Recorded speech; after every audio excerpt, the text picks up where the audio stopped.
Family is Providence. Thanks for tuning in. And the letters keep rolling in. Diddy's sentencing is coming up, and Cassie Ventura has written her own statement trying to get Diddy to spend as much time as he possibly can in prison. I'm going to read the letter first, and then after I read the letter, I'm going to give my thoughts on it and just this whole thing in general. So she starts, Dear Judge Subramanian, I have been in a cycle of thought and then overthought, writing this letter to you. If there is one thing I have learned from this experience, it is that victims and survivors will never be safe. Although I can hope for justice and accountability, I have come to not trust anything. I hope that your decision considers the truths at hand that the jury failed to see. For 4 days in May, while 9 months pregnant with my son, I testified in front of a packed courtroom about the most traumatic and horrifying chapter in my life. I testified that from age 19, Sean Combs used violence, threats, substances, and control over my career to trap me in over a decade of abuse. He groomed me into performing repeated sex acts with hired male sex workers during multi-day freak-offs, which occurred nearly weekly. I was forced into lingerie and heels, told exactly how to look, and plied with drugs and alcohol so he could control me like a puppet. These events were degrading and disgusting, leaving me with infections, illnesses, and days of physical and emotional exhaustion before he demanded it all again. Sex acts became my full-time job, used as the only way to stay in his good graces. I testified that I learned to read Sean Combs' signals, knowing that when he spoke of freak-offs, he was demanding them, and that refusing meant punishment, losing my car, my phone, or worse. He controlled every part of my livelihood and threatened to destroy my reputation by leaking sex tapes, a threat he repeated often. His power over me eroded my independence and sense of self until I felt I had no choice but to submit. When he believed I had wronged him or was not sufficiently responsive, he also threatened people around me and those close to me, including my family. I regularly worried that displeasing him meant putting my family and friends' safety at risk. I testified how beyond these threats, Sean Combs frequently used violence to get his way. Over the nearly 11 years we were together, Sean Combs would hit me, punch me, stomp on my face, pull my hair, and throw my body to the ground and against the wall. The jury saw pictures of bruises on my back from Combs kicking me and saw the deep gash over my eye he caused when he slammed me into a bed frame. The entire courtroom watched actual footage of Combs kicking and beating me as I tried to run away from a freak-off in 2016. People watched this footage dozens of times, seeing my body thrown to the ground, my hands over my head, curled into a fetal position to shield me from the worst blows. This physical violence caused bruises that makeup artists paid for by Sean Combs would cover up, as well as permanent scars all over my body. During my time with Combs, I was in constant state of hypervigilance, as I was always anticipating demands for sex acts or otherwise fearing retribution for any perceived slight. My descent into substance abuse was directly correlated with his increased control over my body, my money, my freedom, and my free will. I used those drugs to push through the horrifying sex acts he demanded and to numb myself of the physical pain and emotional turmoil I was constantly in. While the defense attorneys at trial suggested that my time with Combs was akin to a great modern love story, nothing could be further from the truth. Nothing about this story is great, modern, or loving. This was a horrific decade of my life, stained by abuse, violence, forced sex, and degradation. I spent the last 7 years of my life slowly rebuilding myself, physically getting clean from the drug abuse that Sean Combs forced and encouraged, and mentally understanding how to live with a seemingly insurmountable level of trauma. The horrors I endured drove me to have thoughts of once I almost followed through on, if not for my family's intervention and urging that I seek professional care. I have been to rehab and have taken part in dozens of types of therapy modalities to confront, compartmentalize, and cope with the horrific memories of sexual and emotional abuse I endured for nearly 10 years. While what he did to me is always present, I am slowly learning how to live my life free of the fear and horrors I endured, and in doing so am fully devoted to my husband and my children. I still have nightmares and flashbacks on a regular everyday basis and continue to require psychological care to cope with my past. My worries that Sean Combs or his associates will come after me and my family is my reality. I have in fact moved my family out of the New York area and am keeping as private and quiet as I possibly can because I am so scared that if he walks free, his first actions will be swift retribution towards me and others who spoke up about his abuse at trial. As much progress as I have made in recovering from his abuse, I remain very much afraid of what he is capable of and the malice he's undoubtedly harbored towards me for having the bravery to tell the truth. His defense attorneys claim he's a changed man and he wants to mentor abusers. I know firsthand what real mentorship means, and this disgusts me. He is not being truthful. I know that who he was to me, the manipulator, the aggressor, the abuser, the trafficker, is who he is as a human. He has no interest in changing or becoming better. He will always be the same cruel, power hungry, manipulative man that he is. When I came out with my allegations in my civil case, he flatly denied them again and again. It was only after actual video footage corroborated the exact words in my civil complaint that he issued an insincere apology on the internet. Thanks to the footage and my testimony, this is also something he will forever be associated with. For over a decade, Sean Combs made me feel powerless and unimportant, but my experience was real, horrific, and deserves to be considered. While the jury did not seem to understand or believe that I engaged in freak-offs because of the force and coercion the defendant used against me, I know that is the truth, and his sentence should reflect the reality of the evidence and my lived experience as a victim. Reliving in detail the events and truths described throughout the trial in this letter causes me tremendous emotional pain. I am trying with all that I am to move on. I hope that your sentencing decision reflects the strength it took for victims of Sean Combs to come forward. I hope that your decision considers the many lives that Sean Combs has upended with his abuse and control. I thank you for your time and attention.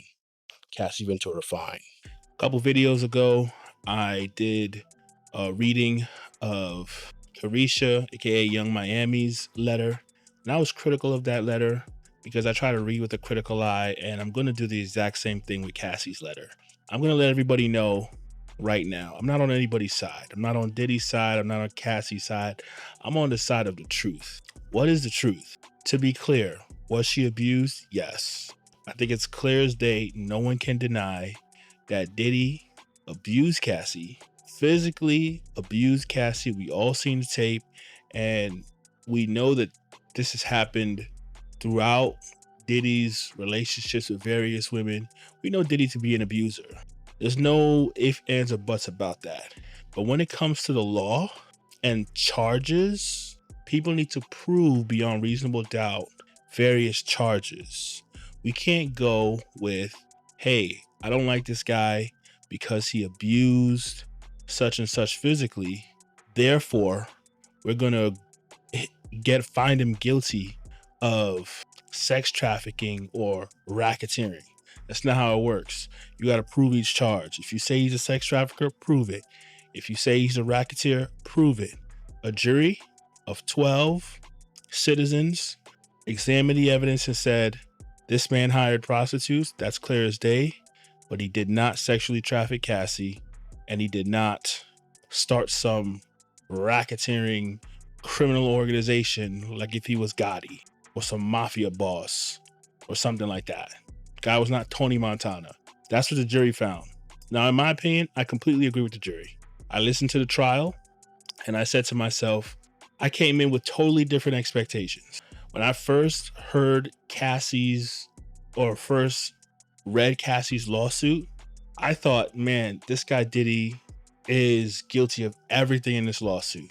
Then when I saw the feds raid his house, I was like, man, this guy Diddy must be literally hiding sex trafficking victims in his basement. Like, I just thought the worst of Diddy. And I was ready to hear all of the scathing details at trial. But when the trial came around, I realized that the government had overplayed. They stretched, they manipulated, they got greedy, they wanted Diddy badly, and they brought a few charges against Diddy that just won't hold. just won't stick. That just is what it is. Racketeering charges is insane. He's not the head of some illegitimate crime business. Bad Boy Records is a legitimate business that makes money legitimately. Diddy is damn near a billionaire, and all of his money was gotten legally. And there was no evidence that was presented that really could show anything besides that. And then we heard sex trafficking charges. And unfortunately for Cassie, while it was clear that she was physically abused, a tremendous amount of evidence was put forward that she was with the freak offs, that she participated in them, that she participated in hiring the sex workers that she would have sex with. What sexual trafficking victim gets to hire the people that she's claiming victimized her? She paid them after it was over.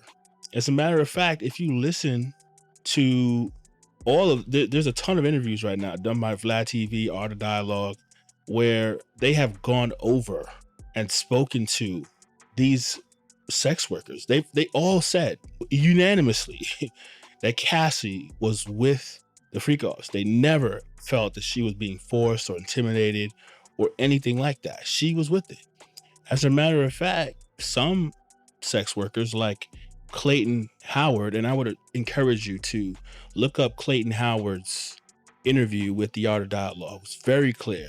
He presented, I think, strong evidence that he himself was abused by Cassie while they were participating in these freak offs. So Cassie is not innocent. And the jury made the right decision when they looked into this and found that she was a willing participant in these freak offs. Now, years later, when things have fizzled out with Diddy, when she has come to the realization that Diddy was never going to be the man that she wanted Diddy to be, she left Diddy, got with the trainer, and they have a fantastic marriage and they're living happily ever after. And I'm happy for them, really. And now she's older and she's reflected on some of the things that she's done. And yes, she feels shameful for those things. And that's understandable because you're not meant to be participating in freak offs or anything like that, right? All of that is stress and abuse on your body. So in that sense, yes, she was abused. But the reality is it's abuse that she took on herself. And unfortunately, oftentimes we can be willing participants in our own degradation. And she became a willing participant in her own degradation. And she's now realizing that, wow, I wasn't meant to be participating in these freak offs and doing all this sex. And now that I'm a lot older and I'm with my husband now, the shame and the guilt that I feel probably when I look into his eyes, or I have to, my husband have to find out all these things that I did. Cool. You feel terrible, and you should. That's your conscience telling you, you participated in actions that you shouldn't have participated in. And yes, Diddy's a scumbag for even suggesting all of that to you.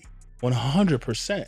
And Diddy put you in a context where a lot of that was what it was, and that's unfortunate, but you agreed to it. You, at the end of the day, you agreed to it. And we all make bad decisions that we come to regret later in life. But we can't go back and say, well, I was forced or whatever the case may be. No, you were with it. Now, maybe there were a few times, where you were playing hard to get. You didn't want to do a freak off, but then you changed your mind and then you participated in the freak off. But ultimately, that doesn't amount to Diddy having to spend 15 years of his life in prison for sex trafficking. And that is, I almost feel like, man, am I being too harsh on Cassie? But, we have to live in reality. We have to be held accountable for our own actions. We just do. And you chose to be a part of something that you probably felt deep down inside you didn't really want to do, because Diddy was who Diddy was. He was rich, powerful, influential. He put you in spaces that you have never been in. You wanted to please him. You wanted him to commit to you. And if Diddy did commit to you, we would have never heard about any of this. We only heard about this because you finally came to the conclusion that Diddy wasn't going to ever commit to you, that he was always going to have a roster of women, and you found someone else to go be with. And then at that point, you realize, well, you know what? All of this trauma that I've been through, I'm finna get some money to go along with this because this guy that I'm with now, God bless him, Alex Fine, he ain't really got no money like that. So I gotta go get this Diddy money. And I want to be clear, I do think she's entitled to money because of the physical abuse. Just that alone, I think she should have got money. But outside of the physical abuse, I'm really not trying to hear anything else about what they claim Diddy did. He's not a sex trafficker. At no point was Diddy paid by any of these people to have sex with Cassie. That's what sex trafficking is. You grab a victim, you force the victim to have sex for money, and you enrich yourself by this. We have no documentation that that Cassie was ever used to make money by all of the money that Diddy made from legitimate business. No racketeering, no sex trafficking, no nothing.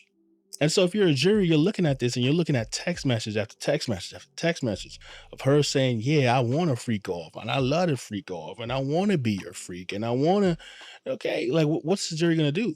The jury has to make a decision based off the evidence, not of how they feel. I'm sure there are many individuals who looked at that video and came to the conclusion, and I'm talking about the video where she was beat up, came to the conclusion that Diddy's a terrible person. And they probably wanted to find him guilty of everything. I'm sure you think they came to the conclusion just all willy-nilly. No, they probably wanted this guy out of here. But they did what they had to do, which is go by the letter of the law. That's what you're supposed to do as a jury.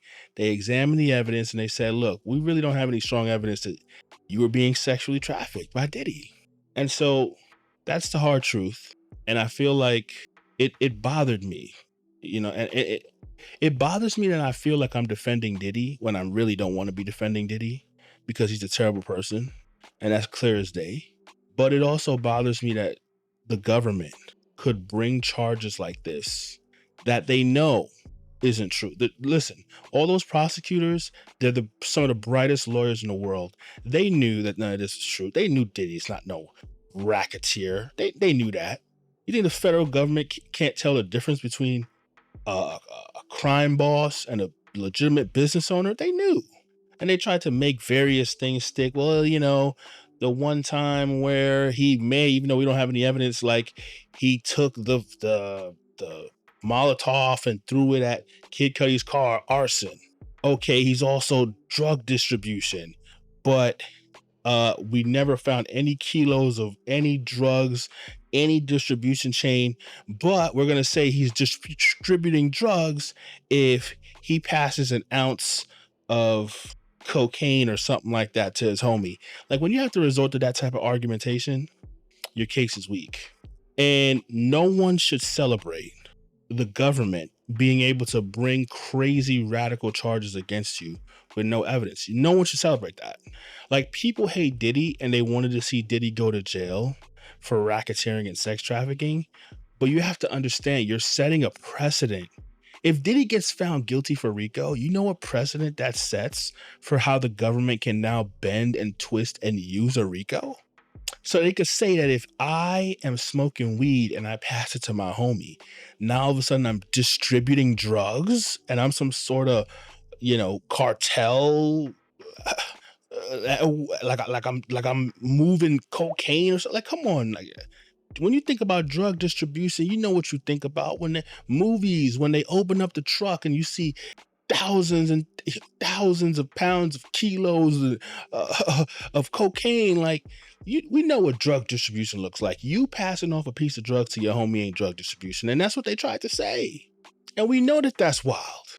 We know that that doesn't make sense. And if the government gets to say that that is a statute or a indicating factor that you're a part of a racketeering organization, do you know what that does? They could bring a RICO against anybody. And so, no, the government needed to be told you can't overcharge and bring ridiculous charges against somebody because you really want to see them in jail really badly. I'm so glad the jury did exactly what they were supposed to do. Bring charges that fit.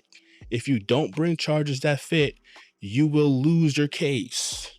Did Diddy hire escorts essentially for sex? He did. That's why he got found guilty. If they would have put any domestic violence charges, because obviously statute of limitations ran out on some of these things, But if they would have found a way to maybe bring a lower state charge of, domestic violence against maybe Jane Doe, then that's a guilty verdict and nobody argues with that. We all seen clear as day Diddy's a violent person. We all know that. But if you're not going to bring charges that fit, people shouldn't be able to say, yeah, he's guilty because we don't like him. And so I personally think the jury did exactly what they're supposed to do. And you have to keep the government in check from being able to overcharge, because guess what they're going to do? Me as a black man, though, I'm going to be the one to get hit with a RICO when I didn't do anything. You understand what I'm saying? Like, that's really what it is. They're using RICOs now for any and every reason. And no one should want to see that. You should want to see appropriate charges brought forward. And Diddy being held or facing, I seen today that the prosecutors asked for 11 years. Brother, if he gets anything close to 11 years, we know what that's about. Because getting found guilty of prostitution should never carry anything close to 11 years. He technically should get time served, but that's neither here nor there. But those are just my thoughts, guys. If you have different thoughts, please comment, share your opinions. I want to read what you guys have to say. If you like the video, please like and subscribe. This has been Providence. Thank you guys for listening. I'll see you guys in the next video.